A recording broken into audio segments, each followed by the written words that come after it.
It's my joy and honor to introduce today's speaker, my good friend, Amy Warhaft, who joined the Living Interfaith Sanctuary as our interim managing director in September of last year. Amy grew up outside of Edmonton and was raised in the Jewish faith. For the last 8 years, Amy has studied Buddhism and practiced insight meditation or vipassanā. Having a love of history, Amy has studied ancient art, architecture, and religion, and she has a master's degree from the University of British Columbia in Greek and Roman Archaeology. So welcome, Amy. I'm so excited to hear what you have to share with us today. Oh, thank you, Rachel. I appreciate it. I'm going to share my screen and now I have to move my windows. Here we go. Well, thank you very much for having me. This is really fun. This will be the first time I'm kind of talking about my practice. So, yeah, I'm excited about it. I started practicing Buddhism about 8 years ago. I'd always had an interest in Buddhism and history, obviously, in general. So I think my first, one of the first introductions I had, I know William mentioned documentaries, and I love documentaries as well. And I watched the PBS documentary, The Buddha, um, which is an amazing documentary. It's almost 3 hours and it goes through the whole life of the Prince Siddhartha and his journey to becoming the Buddha. So, if anyone's interested in a very long history narrated by Richard Gere, it's actually on YouTube, which is wonderful. So I definitely enjoyed it. Encourage you to watch it as well. And then I think the next thing was I had just randomly, bought a copy of the Dhammapada, which is sayings of the Buddha, and I found them very helpful, just so simplistic, and easy to understand, which is one of the things I really love about Buddhism. And then I had a therapist who actually recommended the Calm app to me. So the Calm app is like a meditation app that helps teach you how to meditate, like an introduction to meditation. And in that, I there's a series on chronic pain, and I do suffer from chronic pain, and I found the series so helpful, and it really actually helped me reduce my pain. And the speaker was a person named Oren J. Sofer, and so I became very curious about Oren and his teaching. And so I started seeking out other resources he had. And he teaches through Spirit Rock Meditation Center in California. So that was kind of what got me started. It got me interested in Buddhism. And I remember him saying at the start, when I started my practice that, eat every day that we practice, every day is a drip of water, that eventually will fill up a reservoir. And I definitely feel that way in my own practice. Um, so I'm going to start by just saying, like, asking for forgiveness if I make any mistakes or errors. I'm definitely not an expert. And like I said, this is my first time talking. So please forgive me if I make any errors. Um, so, um, so I'm going to be talking about the Brahmavihāras, or the heart practices. And I'm just going to give a little brief kind of history or introduction to what Vipassana or an insight meditation is. So the Wikipedia says Vipassana movement refers to a modern branch of the Burmese Theravada Buddhism that promotes bare insight. And in the Theravada tradition, Vipassana is a practice that seeks insight into the true nature of reality, which is defined as anicca, impermanence, dukkha, suffering and unsatisfactoriness, and anitta, non-self. So these are what they say are the three marks of existence. Um, And so Vipassana, so what is the difference between Vipassana and other types of meditation, like Zen meditation?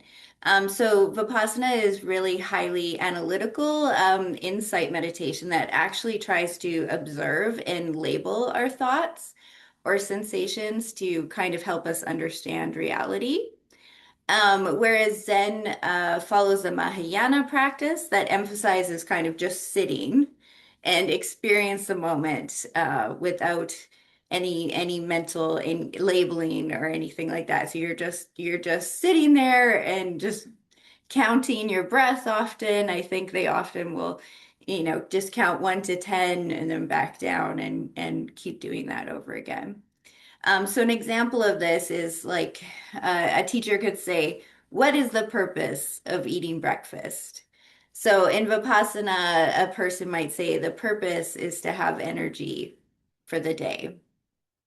Versus, somebody in the Zen tradition might just say the purpose is eating breakfast, or the purpose of eating breakfast is to eat breakfast.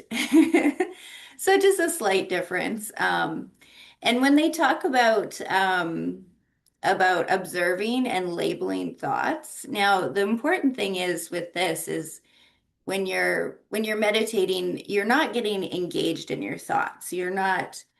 Um, you're not thinking, oh, I have to go to the grocery store and I have to buy, all these things. Like your mind might go, oh, I have to go to the grocery store. But what you would do with labeling is you're going to notice that you're thinking and you're just going to be like thinking, thinking, thinking.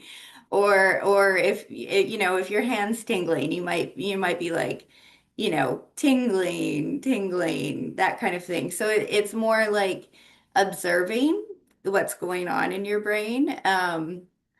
And I find this, it's almost like you're outside of it and like a third party watching your own brain. And I find it quite comforting because sometimes my brain can be really noisy. And one of the things I always thought about meditation was that you had to have a clear mind. And I was like, how is that possible? And so I really enjoyed my teacher saying that you don't have to have a clear mind. You don't have to have a still mind. It's more like you're sitting there and being like, wow, my mind's really turbulent and look what it's doing. Or maybe it's calm and maybe you happen to be at peace that day. So that's what the labeling is referring to. So insight meditation is kind of like a modern interpretation of Buddhism. Um, it traces its lineage actually to the early 20th century when there was monks, reform-oriented monks in Burma or Myanmar and Thailand. Um, who the colonialism was happening and Christianity was happening, and they really wanted to solidify Buddhism in the country and thought about bringing it to lay people as a way to do that. So that was kind of how it was what it was born out of. And then there was a few people, and you can see on the top of the slide there, Jack Kornfeld, Sharon Salzberg, Joseph Goldstein, and Jacqueline Schwartz. They had gone over and learned from some teachers over in Burma and Thailand, and they came back to the U.S. and formed the Insight Meditation Society out in Massachusetts. And then that eventually came out to California, and they founded Spirit Rock Meditation Center. So lots of good resources from them. They're a really great center, and I enjoy practicing with them. So Vipassana, the practice is rooted in the Pali canon. Um, so that's made up of monastic rules and disciplines and teachings and discourses attributed to the Buddha, and it tries to go back to like the original teachings and the original uh, uh, discourses and that the students of the Buddha had. And then Pali is actually a sacred Middle Indo-Aryan language. and the liturgical language of Theravada Buddhism. So and that's there. Usually the terms are either in Pali or Sanskrit. So that's where you get the difference. Like in Pali, you would say Dhamma, and in Sanskrit, you would say Dharma. So any of pronunciations of my terms are going to follow the Pali tradition. So, where was I at before I started my practice? So, I think before my practice, I was clinging a lot and I was very resistant to any change. And, for instance, if there was good times, I was always clinging to those good times and not wanting things to change and just hoping if I held on as tight as possible, nothing would change. And unfortunately, I found, if things were hard as well, that I would end up kind of clinging to that equally as hard and thinking that things would never change. And um, I just feel like I was fighting against life and just holding on so tight and resisting the natural kind of order of things. And I was also, engaging in a lot of comparison and, thinking about kind of outward facing. And I was struggling. It was definitely a struggle.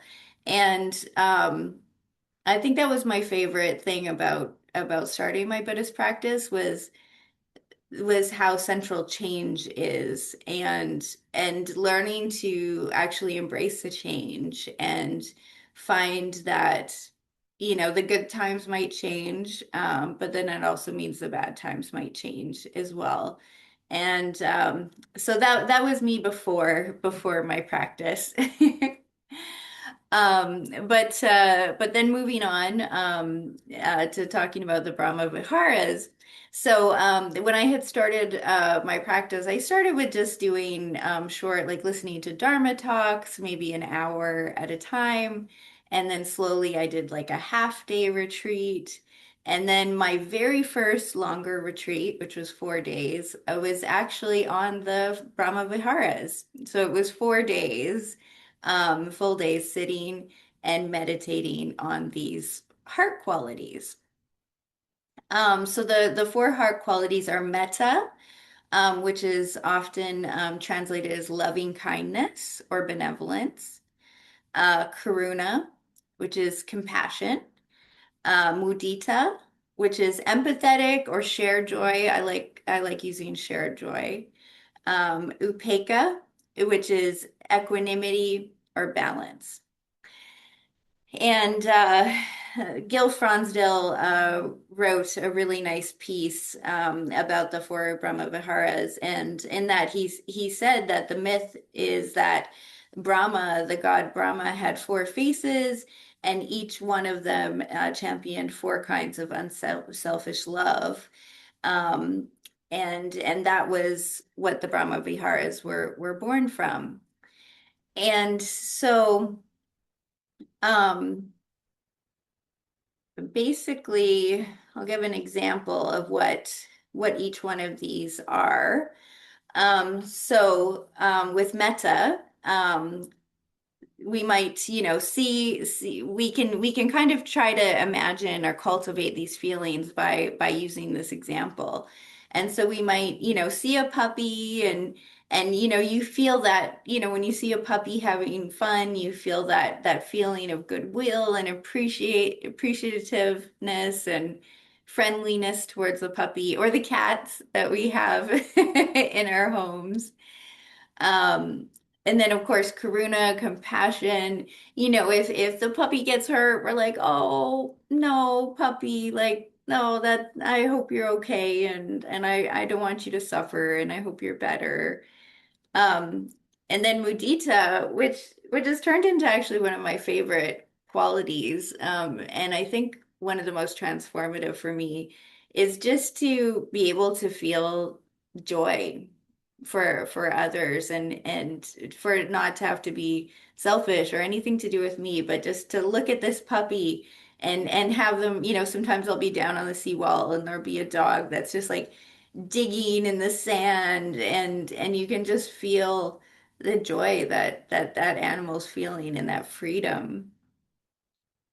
And then, of course, upekkha, the equanimity, the balance. I think that's almost the most important of the four qualities, because it would be really easy to get caught up in any of these. You don't want to like feel so much love that you lose yourself, or so much compassion that you're overwhelmed with suffering, or even so much joy that you become manic or something.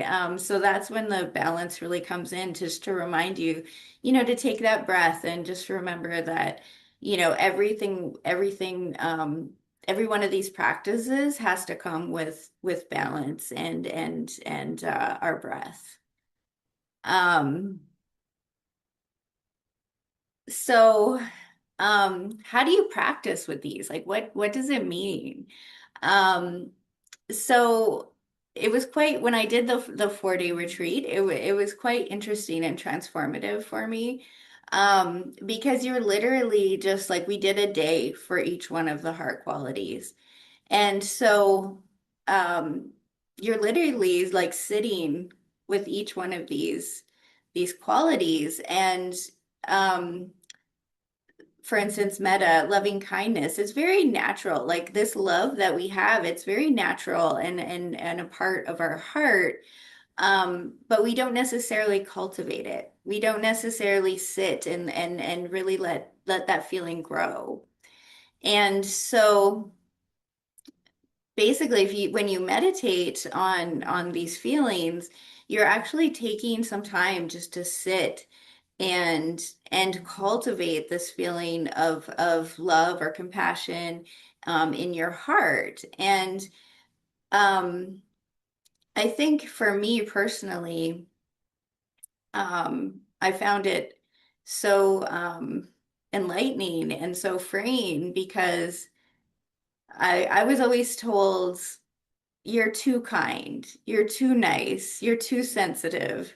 You should have a harder heart. You should all of these I was very criticized for my loving heart my whole life. And I remember the first time just sitting down and doing a loving kindness meditation and realizing, that there are people out there, who also believe in the power of love and the healing power of love, and um that we can just sit with it and let it fill our hearts, and let that go out into the world. um so for instance, when you start, usually the recommendation is that you start with someone easy. So they'll always say, you'll sit and you'll have your breaths and you get centered. It's important to feel your grounding, like we did with Rachel in the meditation at the beginning. You take some deep breaths, you center yourself, and then usually the person guiding the meditation might offer to think of someone who's really easy to love, or an object or a pet. And this, of course, is the easiest way to dip your toe into the practice. So, um, we can do that together right now. So maybe we'll just close our eyes, and you can think of a person or a pet, or even an object or a tree, um, that you just love, that's really easy to love. And you can form an image of that person or object in your mind. And you can just sit there and think of them and just wish them love and wish them all the best. And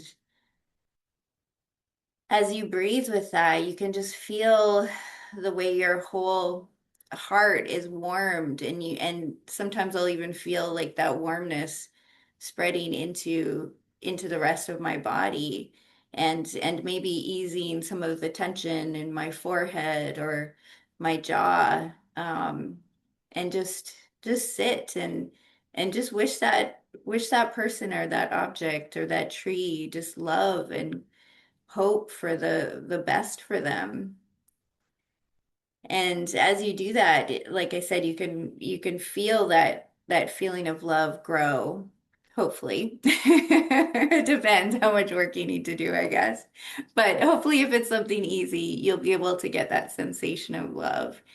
And so then you would sit with that for a while until you feel good and comfortable and steady in the feeling. And then the next stage is to think of someone that's a little bit harder to love, someone that's a little bit more challenging, not too challenging, but just a little more challenging.